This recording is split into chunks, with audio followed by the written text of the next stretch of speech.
안녕하세요. 7월 15일 큐티입니다. 오늘은 시편 15편 말씀을 중심으로 묵상합니다. 오늘 말씀의 1절에 보니 여호와여 주의 장막에 머무를 자 누구 오며 주의 성산에 사는 자 누구 오니까 라고 하며 14편에서 악인에 대하여 한탄하고 아파했던 그 기자의 마음이 이제는 여호와를 찾는 자, 여호와를 간절히 부르며 주의 성산에 사는 자에 대하여 이제 이야기를 하기 시작합니다. 이 시는 질문과 대답으로 이제 구성이 되어 있는데요. 그래서 그러니까 질문하는 사람과 대답하는 사람이 서로 파트를 나누어서 그렇게 찬양으로 불렀을 가능성이 큽니다. 여기서 주의 장막에 머무를 자 누구 오며 주의 성산에 사는 자 누구 오니까 물었더니 그 다음 대답으로 정직하게 행하며 공의를 실천하며 그의 마음의 진실을 말하며 이렇게 쭉쭉쭉 이렇게 답이 이렇게 나오게 되죠.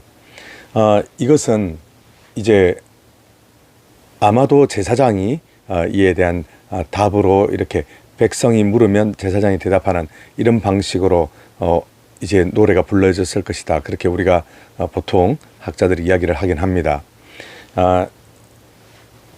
온전하게 하나님께 나아가기 위해서는 어떻게 해야 됩니까? 이런 또 질문을 하면 하나님 앞에 진실한 마음으로 겸손하게 나아가는 것입니다. 이런 어떤 문답이 이루어지는 거죠.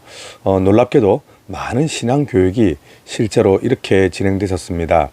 그래서 우리가 여러분 아마 배워보신 분들 있으실 거예요. 그 웨스트민스터 신앙 고백 이 소요리 문답. 여러분 소요리 문답이 뭐냐 하면 요리 문답의 대요리 문답은 어른을 위한 것, 소요리 문답은 어린이들을 위한 것 이렇게 나누어져 있는데 그 대요리 문답은 분량만 좀 많지 소요리 문답과 사실 내용상에 큰 차이가 없기 때문에 우리가 대요리 문답은 별로 배우지도 않는데요. 그 내용에 보면 우리 인생의 가장 첫 번째 되는 목적은 무엇입니까? 이런 어떤 질문이 있으면 여호와 하나님을 즐거워하고 영원토록 기뻐하며 찬양하는 것이다. 이런 어떤 질문과 대답 이런 것이 신앙 고백이면서 또한 신앙 교육으로 오랫동안 쓰여져 왔던 그런 전통이 있지요. 오늘 그 전통의 첫 시작이 바로 다윗의 시편이 아닌가 싶습니다. 하나님의 말씀을 이제 사랑하며 지키는 자가 곧 그런 진정 하나님의 장막에 거하고 성산에 사는 자다라는 게 전체 내용인데요. 그걸 하나하나 뜯어보면 2절에서 정직하게 행하며 공의를 실천하며 그의 마음의 진실을 말하며 아멘. 여기서 이제 말에 대해서 다루고 있죠. 정직 그리고 공의, 마음의 진실을 이것은 하나님 앞에서의 도덕적인 성실함 그리고 하나님 한 분을 온전하게 두려워하는 경외하는 삶에서 나오는 것인데요.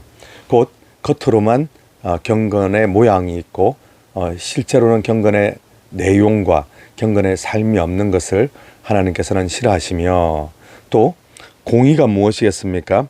온전하게 무엇이 옳고 무엇이 그른지를 우리가 하나님 말씀의 기준에 보아 내가 가르침을 받고 인도함을 받아야 되는데 그렇지 못한다. 그렇다면 정말 이것은 하나님의 언약을 지키고 이웃과도 하나님의 말씀에 따라 이렇게 행하는 것이 되지 못한다면 정말 하나님께서 싫어하시는 것이 될 텐데요.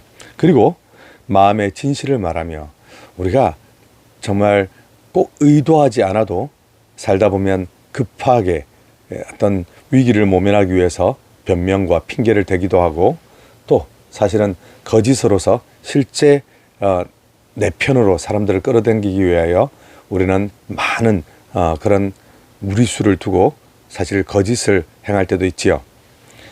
이런 사람이 하나님 앞에 머무는 사람이다. 그리고 3절에 그의 혀로 남을 허물하지 아니하고 그의 이웃에게 악을 행하지 아니하며 그 이웃을 비방하지 아니하며 본격적으로 더욱더 말로 그의 삶 가운데서 혀로 남을 허물하지 아니하고 험담에 대한 것이죠.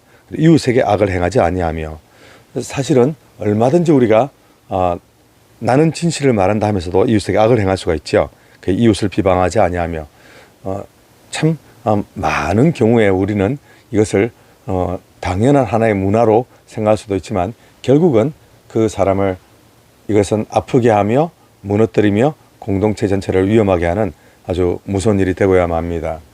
그리고 4절 말씀해 보니 그의 눈은 망령된 자를 멸시하며 여호와를 두려워하는 자들을 존대하며 그의 마음에 시원한 것은 해로울지라도 변하지 아니하며. 아멘.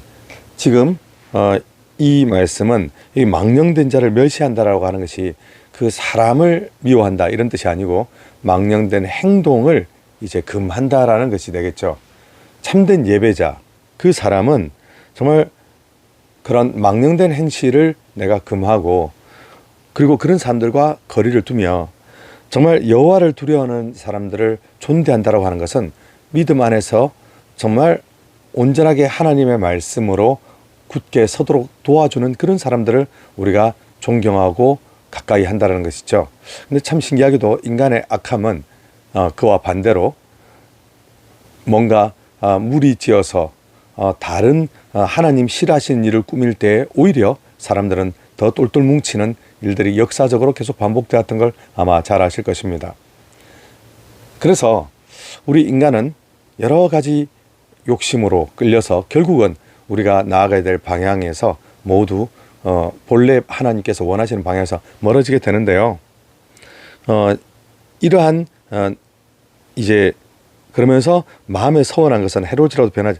여러분, 서운했다라고 하는 것은 꼭 하나님 이렇게 하겠습니다라고 무슨 맹세하고 이런 것을 떠나서 여호와 하나님과의 관계에서 하나님께 내가 어떤 정말 아름다운 것을 귀한 것을 내가 결단했던 것들을 그것을 정말 하나님, 제가 이제는 술을 끊겠습니다. 만약에 마음을 먹었으면 이것을 내가 아무리 어려운 상황이 올지라도 하나님 앞에서 내가 이것을 결단한 것이기 때문에 소중히 여기고 내가 아무리 어려울지라도 그것을 지키려고 몸부림치는 것, 이것은 꼭 내가 무슨 맹세를 하고 이거 안 지키면 내가 큰 벌을 받겠습니다 이래서가 아니라 여호와 하나님을 존중하는 태도인 것이지요.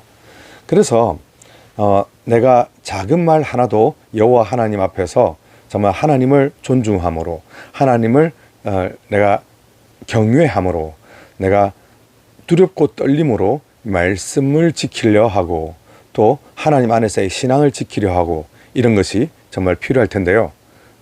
오늘 바로 그런 자세를 말씀하고 있습니다. 그리고 마지막 5절에 보니 이자를 받으려고 돈을 구워주지 아니하며, 이것은 고리대금업을 하지 말란 것이죠. 결국 근데 유대인들은 나중에 이 말씀을 지키지 않아서 많은 고리대금업에 실제로 종사하게도 됩니다.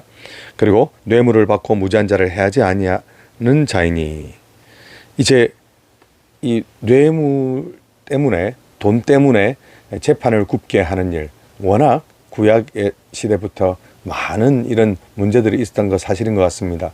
그래서 이 말씀만 해도 성경에서 여러 번 등장하는 말씀인데 결국 돈 때문에 의가 사라지고 내 이익 때문에 하나님 기뻐하시는 것이 무엇인가가 사라지는 이런 일들이 계속 있었는데 믿는 사람들, 하나님의 백성들은 그렇게 하지 않는다는 것이죠.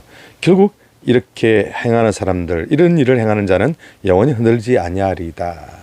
곧 하나님 안에서 시냇가에 심은 나무처럼 흔들리지 않고 시절을 쫓아 과일을, 열매를 맺는 그런 아름다운 인생이 된다는 것이죠.